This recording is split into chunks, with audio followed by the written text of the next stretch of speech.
All right. Good evening, good morning, good afternoon, whatever time it is, to anyone who ever watches this.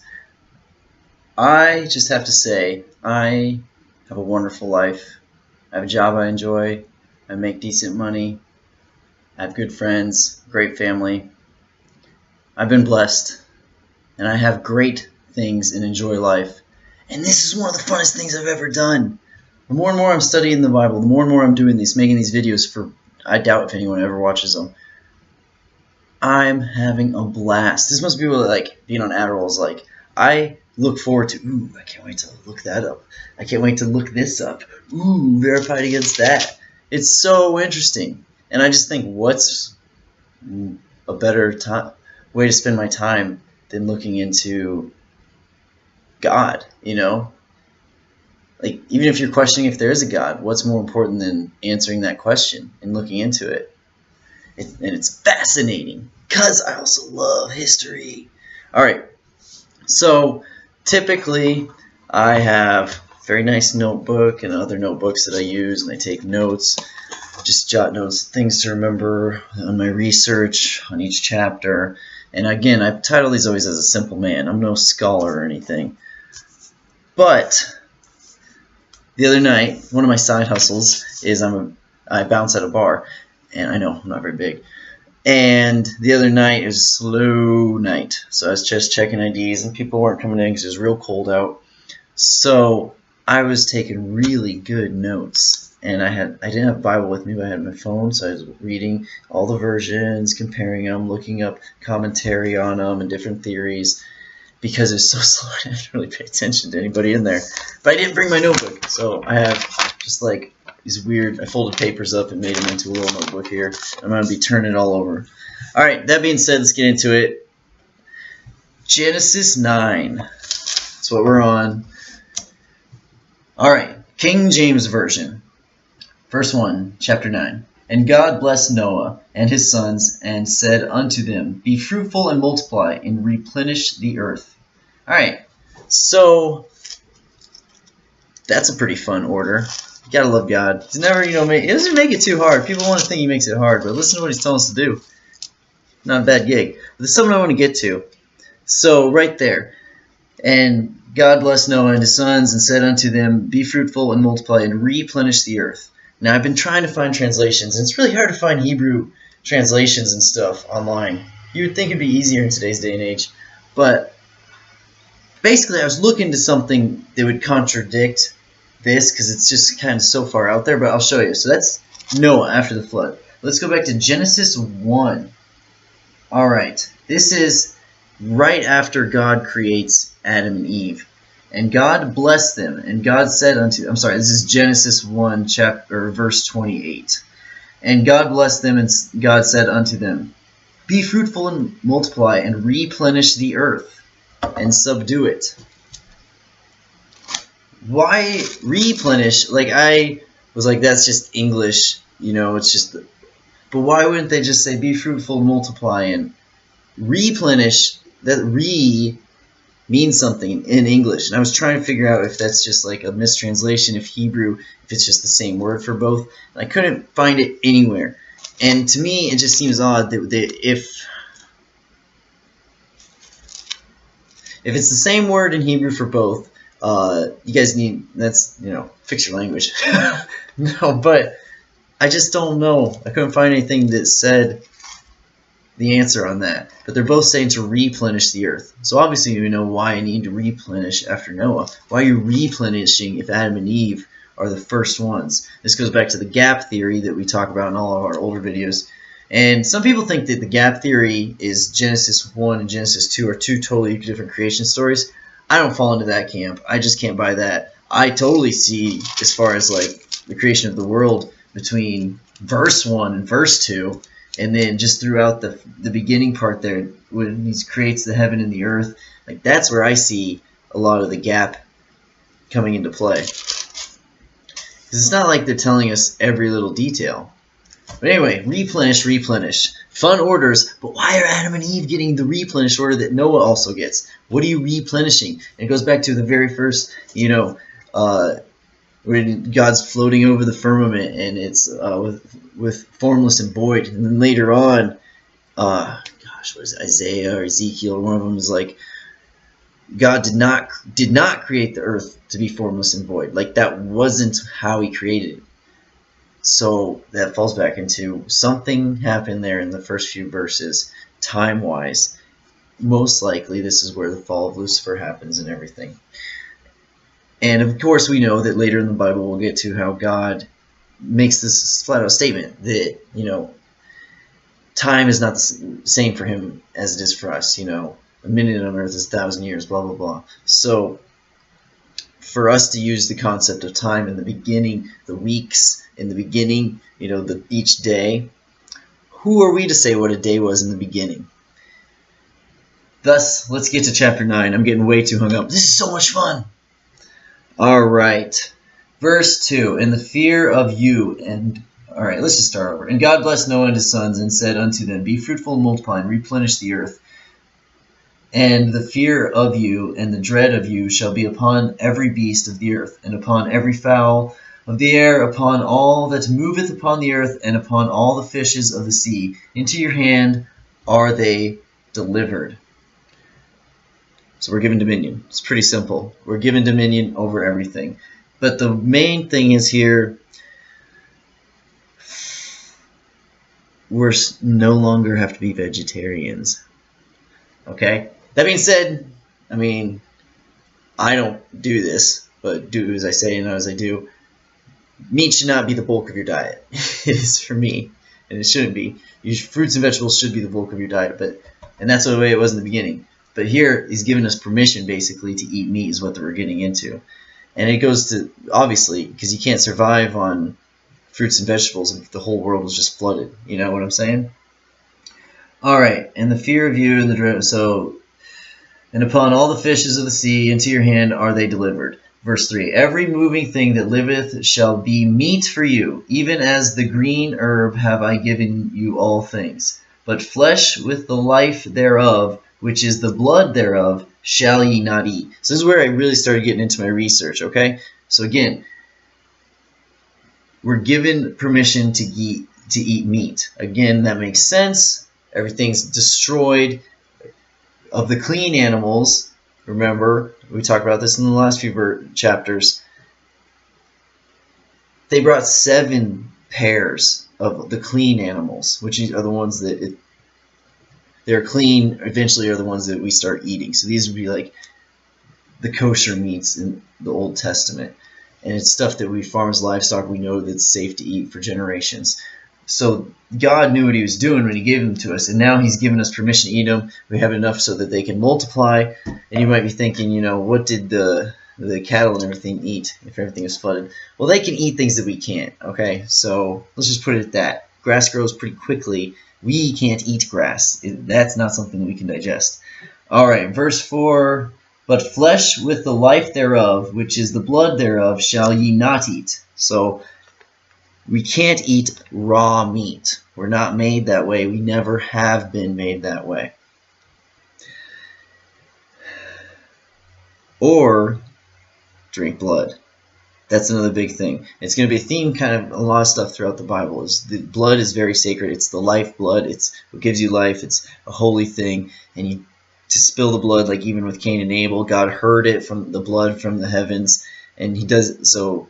Don't eat your meat too raw, medium rare is the best way to go. And this makes sense, obviously, for disease purposes. Again, I've said this throughout all these times. God's trying to keep these people alive, basically. They don't have our modern understanding of science and technology and biology, so you're going to live. Your people are going to survive and thrive if you're cooking your meat, if you're cooking specifically this clean meat, and you're not ever drinking blood and stuff like that. I even did a deep dive into the whole appendix. It's crazy to me. Like, I thought it was almost a known fact that we've decided that it basically is involved in our immune system. I guess it's not fact. I thought it was. But they call this a vestigial organ from the days when we could eat raw meat, and that has basically been completely disproven. Like, this was so long ago that this was a vestigial organ. Like, we know that it does something. We can know that because when people get it removed, a lot of things happen. Like, their immune system goes down. Okay? So this goes back to, like, macroevolution is such a joke. Look into it. But especially when they say your appendix is a vestigial organ. Yes, you can live without it. Doesn't mean you were supposed to live without it. It's something that the way you were designed, you know, and it's a throwaway item now. Which, by the way, is also de-evolution, not evolution. Okay? So that means you're going backwards. Second law of thermodynamics. Everything's working away from the original state of energy, or however it's worded. Verse 5. And surely your blood of your lives will I require at the hand of every beast will I require it, and at the hand of man, at the hand of every man's brother will I require the life of man. Okay, that's King James. That it's so hard not to cuss. I'm talking about the Bible. I'm trying really hard not to cuss in these videos. That stuff's crazy, alright? That was hard for me to understand the first time. Again, I'm a simple man. So I totally did a lot of research on it. I thought I had it, but I just couldn't put it into words. And obviously what they're saying here is any time that a human person is killed,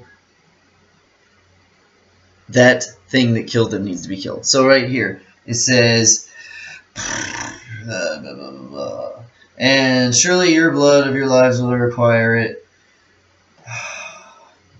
Yes, and surely your blood of your lives will I require, at the hand of every beast will I require it. So when a beast kills you, say a tiger, a lion, kills you, or even that beast needs to be killed right then and there, okay? And again, this goes to disease also, but it just makes sense.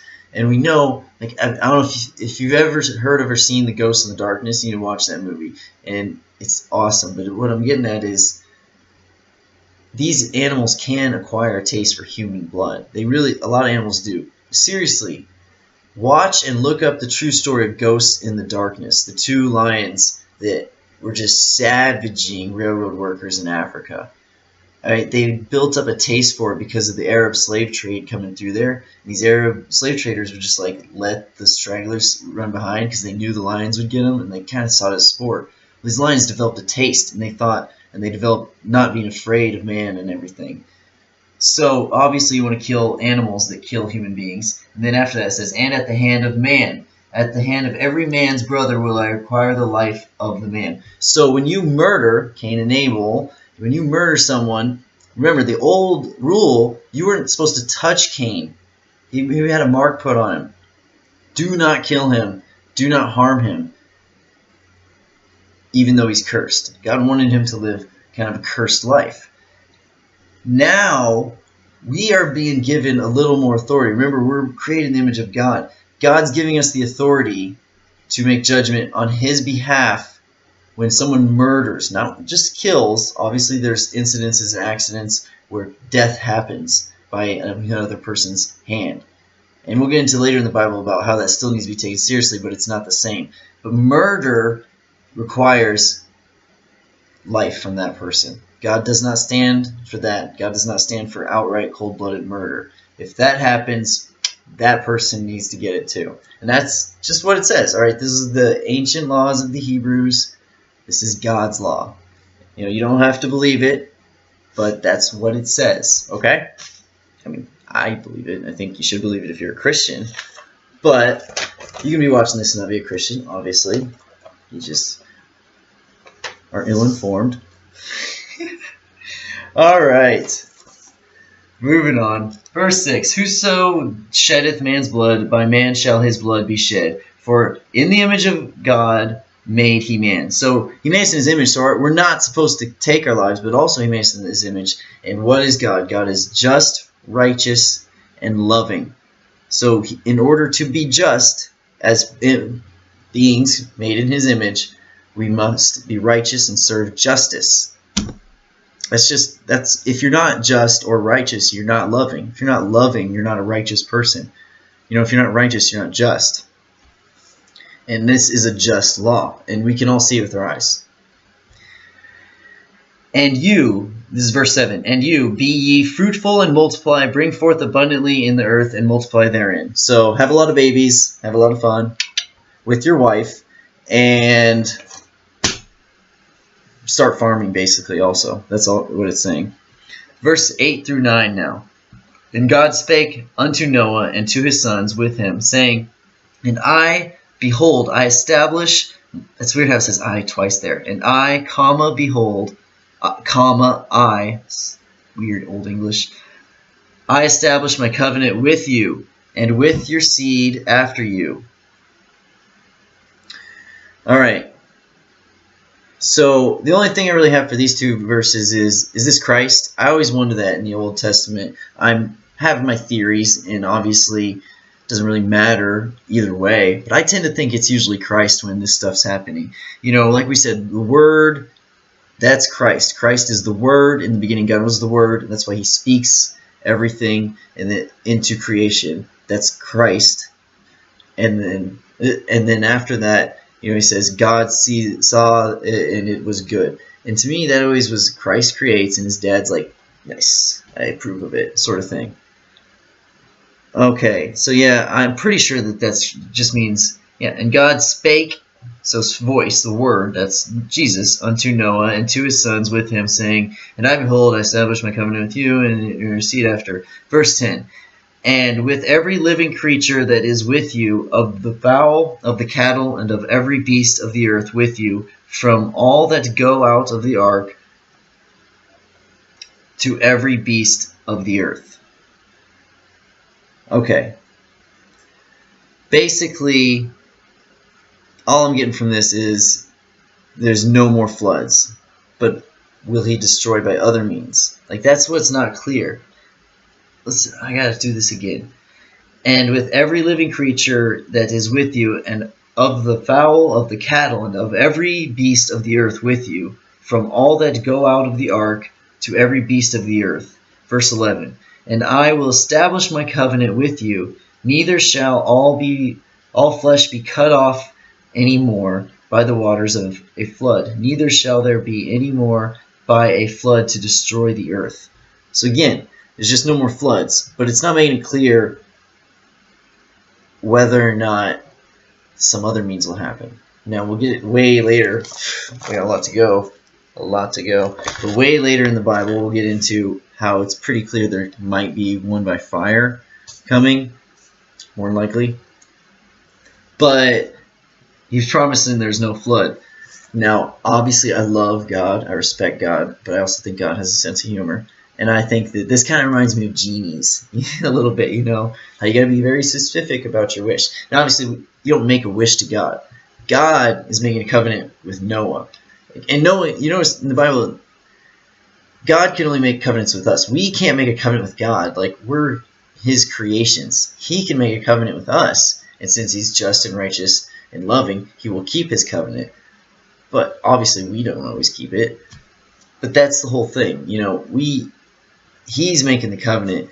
But clearly, He's only saying, I'm not going to destroy the world and all the flesh by flood. He's not saying that I won't destroy it all again. Alright, verse 12 through 13. And God said, this is the token of the covenant which I make between me and you and every living creature that is with you for perpetual generations.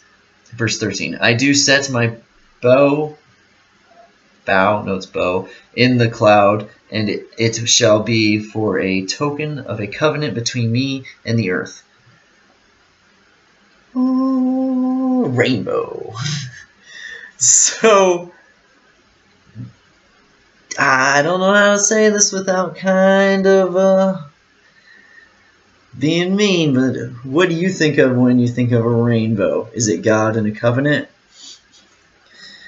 Also, I find it funny, I always find it funny how when the Bible kind of describes a scientific thing, like something that we know in science, I've gotten into evaporation, how it just describes it, but it doesn't say it's evaporation.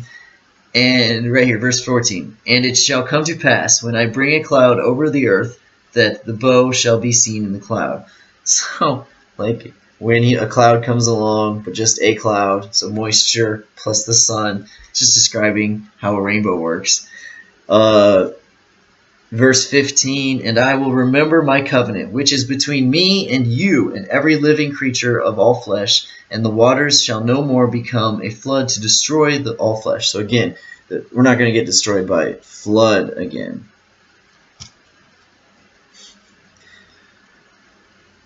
I just can't stop laughing.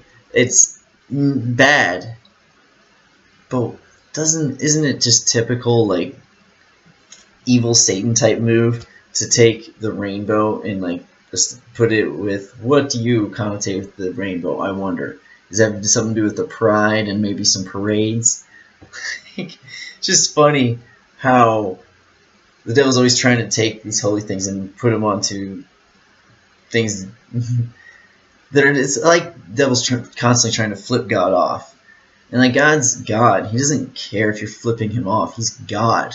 Like, all he cares about is us treating each other kindly. Like, you're the symbologist type of people, the Luciferians. God's like, idiots. Alright. Verse 16. And the bow shall be in the cloud, and I will look upon it, and I may remember the everlasting covenant between God and every living creature of all flesh that is upon the earth. Now notice again, this is why I think it's Christ, because whenever they're speaking, I think it's Christ in the Old Testament. And right here, just listen to the way this is worded. One more time. And the bow shall be in the cloud, and I will look upon it, and I may remember the everlasting covenant between God and every living creature of all flesh that is upon the earth. It's like, Christ and God are one and the same, because, they're one and the same, but they're also different. Christ is God's voice, and God is God. Like, Christ himself even says about the second coming, only God and the Father in heaven knows the time and date. So there are things that Christ isn't aware of, because he's just acting on behalf of his Father, because he's the Word. So he's just acting on behalf of them. But God, I guess, thinks it first, sort of thing. But he's giving credit to this covenant is between God. And so if it was God himself and not Christ speaking, is what I'm saying, he wouldn't say it like that. Because he already says I a bunch of times. That I may remember the everlasting covenant between God and every living creature. So since he's Christ and he's not the Father in heaven, he even humbles himself to the Father in heaven right here, saying between God and every living creature. So he's speaking on God's behalf the whole time when he's saying I, but since this covenant is between the Father and every living creature, he says that. And it just goes to show that I've always thought that the Old Testament, that's Christ speaking. Otherwise, he's speaking in third person for that instant. Maybe. Could be. Verse 17. And God said unto Noah, this is the token of the covenant, which I have established between me and all flesh that is upon the earth. Alright.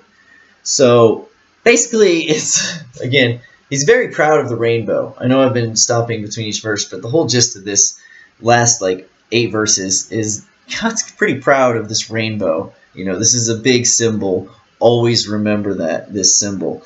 And again, what is a rainbow associated with most of the time? Who knows what is a connotation you have, but I think there's some people who have not so much godly aspects in their mind. Oh, by the way, I know I've mentioned Owen Benjamin before. He has a pretty good stand-up bit about all the activist groups picking their colors, and then how LGBTQ or Pride takes all the colors of the rainbow. Like, come on, guys, really, all of them? It's pretty funny. All right, verse 18. Canaan cursed, Shem blessed. That's the title. Verse 18. And the sons of Noah that went forth of the ark were Shem and Ham and Japheth, and Ham is the father of Canaan, Canaanites. So listen to how that's mentioned, though. Again, This is why people think the Bible sounds so weird, because they don't study and look into the background of everything that's being said. And I get it, because they just want to read a story. So many people just think it's a story. This is a history book. Now, there's story within history, but if you're reading it like it's Harry Potter, you know, it's not going to enthrall you in that sense. It will enthrall you when you realize that this is real. All right. One more time for verse 18. Remember just how this is worded, because it comes right after the rainbow stuff. And the sons of Noah that went forth of the ark were Shem and Ham and Japheth. And Ham is the father of Canaan. End of verse. So it doesn't say who the other ones are. It's pretty well established that Shem is the eldest son. So Ham is just oddly mentioned his son Canaan there. Not really why. We'll get into why here in a minute. But remember, the Canaanites are the ones that the Israelites will be fighting against in the Holy Land for a while. And they're also described as the Nephilim, which are the demigods, the descendants of the fallen angels mating with human women, and then generations down. I mean, the bloodline dwindles, but that's who these are supposed to be. And we'll get into how that bloodline continues. Perhaps a lot of that stuff is non-canonical, but that is a theory, so I always like to share it. Also, the Canaanites were the Phoenicians, if you weren't aware of that. Or the Philistines. No, I'm pretty sure the Canaanite civilization was the Phoenician civilization that the Greeks talked about, which we all know to be a very powerful civilization. And even the Greeks always described them as being very tall. Like very, very large people. That's how the Greeks, it's all of the ancient ones described them as. So crazy that the Israelites described them as giants, eh? But again, that's just worded weird, suddenly out of nowhere. And Ham is the father of Canaan. End of sentence. Random, because Canaan's important. Verse 19, there are three, it's called foreshadowing. There are 3 sons of Noah, and of them was the whole earth spread. So here's where some more of my research really got going. All right. So what verse was that again? 19. So only Ham's line mentioned again. No one else but these 3 populate the earth. But in the beginning there, the only son that's mentioned so far, we'll get into the genealogies, but the only one mentioned here, because it's important, is Canaan. Canaan is the son of Ham. It's not even his oldest son, by the way. That's important. So verse 19 again, there are the 3 sons of Noah, and of them was the whole earth overspread. In verse 20, and Noah began to be an husbandman. If you don't know what a husbandman, it's basically a farmer or someone who tills the land, works the land. Ironically, my father has his degree in animal husbandry, but they don't call it that anymore. And so he had to get an updated degree. All right, and Noah began to be an husbandman, and he planted a vineyard. And he drank of the wine and was drunken, and he was uncovered within his tent. So let's go back to verse 20 one more time. And Noah began to be an husbandman, and he planted a vineyard. So again, that just means he's working the land. Now verses 21 through 22. And he drank of the wine, and he was drunk. Now, he's probably never drank wine. I mean, maybe they had it before the flood, but clearly it's been quite a while, and he had to grow it. So you probably get drunk like that. And they may not have even known about alcohol. I'm guessing they did, but who knows. And he was uncovered within his tent. Now, I've mentioned this before. The Bible is very discreet about mentioning things, specifically things of a sexual nature, because that's very, don't talk about that, especially in a light that's outside of holy matrimony and stuff. So just remember that. It's already happened a few times. I'm not going to get into all of it again because I'm already making way too long of a video, as always. But he was uncovered within his tent. Verse 22. And Ham, the father of Canaan, that's how it's said, saw the nakedness of his father and told his brethren without. Okay, I had to do a deep dive on this. So again, he's not used to alcohol, gets drunk easy. So there's also a message there, possibly, because Noah's described as a perfect man. shows us that even the best of men can fall, you know, and not that getting drunk is a bad thing if it's just once in a while and you're responsible about it, but it just shows that we can all fall. None of us are perfect other than Christ, okay? So even though Noah was perfect among his generation, he wasn't flawless. All right, so nakedness. What does nakedness mean? There are so many dang theories about this. Okay, I just got to start off. So one of the theories is Canaan came in, saw his grandfather naked or uncovered, and then went and told Ham, and Ham went and saw it too and kind of laughed about it, and they just had a joke, ha ha ha. And then he went thinking his brothers would think it was funny too, and his brothers don't. We'll get into that in a second here, but they do a more responsible thing and go in there and cover up their dad. Anyway, so that's one of the theories, and that's the lightest one. Now they start getting heavier and heavier. Okay, so that's just dishonoring your father, but we'll get into the punishment that goes into Canaan. So it's a pretty heavy curse that Noah puts upon him, and it seems to me it is not simply from making a jest at his grandfather's expense. Possibly, but that just doesn't seem likely to me. So again, nakedness could mean a lot of things. It could mean, so it could have been Ham that came in there, or it could have been Canaan that came in and then told Ham. So there's so many mathematically ways that this could have worked out. But nakedness could have meant that they saw his father and was aroused by his father, and homosexualness came out of it. That's a theory. This could have been Ham or Canaan or both. Another one is that they castrated their father. Another one is that one of them or both of them had sex with their father, molested them. Another one is that they saw their mother. That is kind of what it said, his nakedness, because two become one flesh, and he's passed out drunk, and his wife might be there naked also, and they came in and they had sex with their mom and or grandma or both of them. Now, this is crazy stuff. I'm aware of it. All right, let's not forget how Lot repopulated the earth, or his region, though. Lot. Remember Lot after Sodom and Gomorrah? So, and obviously, I'm not saying this like it's a good thing. Canaan and Ham get cursed. Remember that. So, if you're just thinking that all they did was make a jest at their father laying there drunk, naked, then you don't have a sense of humor and you're kind of a lame person. I'm sorry to say. Something more happened than that. And I can understand if they punished them for doing that, but if they, got after them, because that is kind of a douchey move. But you wouldn't curse their whole line for something like that. More than likely, something sexual happened in this incident here.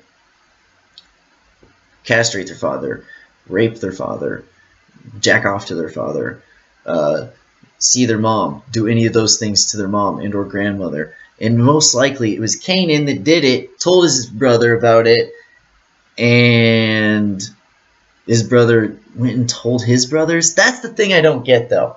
All right? Because, again, these are all just the theories out there. Who knows exactly what happened? The Bible leaves a lot of this stuff ambiguous because these details aren't important. It is fun and interesting to talk about them, and what more greater thing to talk about than God's holy word, And there's nothing I'm saying that goes against the Bible, because these are the ambiguous things that are up to interpretation. If anyone tells you that the things I'm saying, that's blasphemy. No. Whatever Ham and Canaan did to Noah is blasphemy. And I don't think that making a joke about your dad or granddad being naked is worth an entire lineage being cursed. Okay? I think it's more than likely a loving, righteous, justice God was punishing them for something a bit more extreme. Okay? Now, if you think otherwise, then that's fine. But I'm not saying anything that goes against the teachings of Christ here.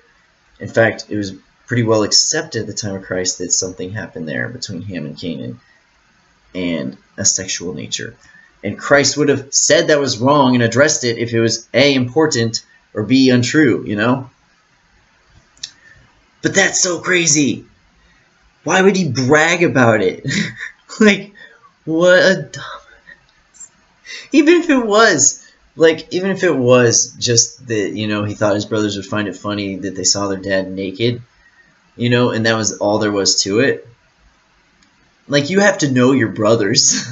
Like, you guys aren't young. They're like 100 and something years old. If they're like stuff up, puffy chest, like, oh, that's not funny, type people, nose up in the air type people, you wouldn't tell them about it, Like, he doesn't know his brothers. He doesn't know God, it seems like. I mean, I don't understand the whole telling the brother. Told his two brethren without. Alright, so moving on. That stuff's crazy, but we'll get into more about it. No matter what happened, they did something bad. Ham did something bad. More likely, Canaan was involved in it as well. Alright, verse 23. He's like, hey, bros. Hey, guess what I did? Guess what I just saw? His dad's penis. Go look at it. Ah! Like, if you have the brothers that are going to find that funny, they'll find it funny. If you have the brothers who are going to think you're blaspheming, then you're going to avoid telling them. Verse 23. And Shem and Japheth took a garment and laid it upon both of their shoulders and went backwards and covered the nakedness of their father. And their faces were backward, and they saw not their father's nakedness. Maybe he was like super sexy. He was perfect in his generation, Maybe that was it. Maybe he was just irresistible to see naked. Like, what else would it be? Alright, but basically what this is showing that Shem and Japheth are modest. They're humbling themselves to their father. And clearly, in whatever way, Ham and Canaan, because Canaan's really the one getting cursed, we'll get there in a minute, clearly they were not honoring their father or humbling themselves to their father. And that's the message you want to take away from it. The sexual stuff, if that happened, which more likely it did, but that's not the takeaway. The takeaway is, humbling yourself and being a modest person and honoring your father, all that jazz. Especially your father in heaven, obviously.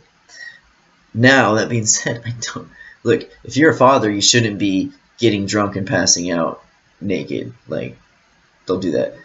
But then again, if your sons are over 100 and something, I feel like you can get away with it once in a while, and it's okay to make some jokes about it. But know your father, know your family also. But the whole point of the message is to be modest, okay, to be more humble. Pretty simple. The whole story of the Bible is us gaining so much pride and arrogance and trying to be like God instead of just humbling and humility and humble modesty. I also find it's funny, like, either way, if his mom or the dad or whatever, they just didn't want to look and they backed up, and covered them that way. Because I wouldn't want to see that either. Like, obviously, that was just a smart move, guys. Verse 24. And Noah awoke. So before I get into it, it's not like he just woke up. Basically what they're saying is Noah came out of his drunken stupor. He's no longer, what, huh? Like, the word, I looked it up, the way that it was used isn't just like come out of sleep. It was more like he was aware, so it's like your hangover's gone and all that jazz. From his wine, and knew what his younger son had done unto him. So, but that's the thing. He knew, like, immediately. So, if he just made a jest at his father's nakedness and that was all, how would he know right away? And if somebody let him know, the Bible's very detailed about that. They would have said that Shem and Japheth told him. It just says, and knew. He knew. It doesn't say he was told. It says, and he knew what. So think, I hate to say it. Either God told him or made it aware to him in some sort of premonition type way or revelation. Possibly. Obviously, I'm not going to rule that out. I totally believe that that is a possibility. Or he noticed it because they did something sexually inappropriate and that you would notice that. And he probably knew the nature of his younger son and knew that it was his younger son that had done this. I think a lot of this goes to knowing your family. And more than likely, Noah knew what Ham's personality was like, or Canaan's. And no, so Noah awoke from his wine, because that's how you know it's awaking, not just from sleep, but awoke from his wine. That means not being sober, or not being drunk anymore, and knew what his younger son had done unto him. And he said, "Cursed be Canaan," not Ham, Canaan. Now maybe this is because Canaan is Ham's favorite son, and he knew it would hurt him the most. But that seems pretty vindictive, and that's not really God's style. And you know, the curse is coming from Noah's words, but people can't do curses. It came from God. And he said, "Cursed be Canaan, a servant of servants shall he be unto his brethren." And he said, "Blessed be the Lord God of Shem, and Canaan shall be his servant." All right. Okay, I went way past. So, blah, blah, blah. Why Canaan? We went over that. So verse 26 through 27 we just read there. Canaan is being cursed. I'll do 27 one more time.